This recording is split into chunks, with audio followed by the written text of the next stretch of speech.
Assalamu alaikum wa rahmatullahi ta'ala wa barakatuh.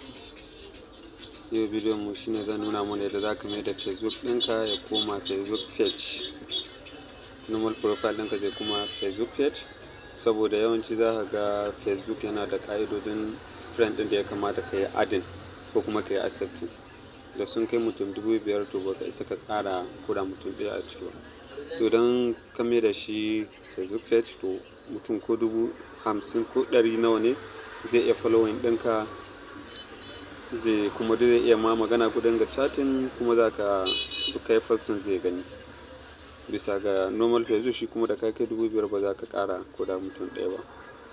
Da farko kamar Facebook ɗinmu ya buɗe kamar haka, za ka danna Facebook profile ɗinka, ga shi ya buɗe, ga wasu ɗagagga nan guda 3 gasu, sai mu danna su.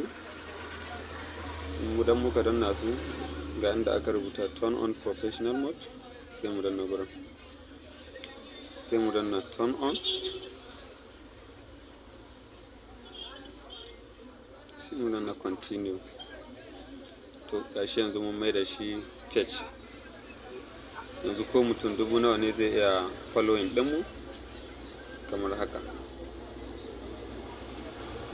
Kuma za ka iya, yanzu ya koma kuma Facebook na neman kuɗi, saboda za ka ga mutane da dama suna Facebook kawai burinsu su kalli bidiyo ko hotuna, ba su samun wasu 'yan canji ga Facebook ɗin nasu. To wannan yanzu idan kai haka ka mai da shi kuma na neman kuɗi, za ka kai level ɗin da za a fara biyan ka.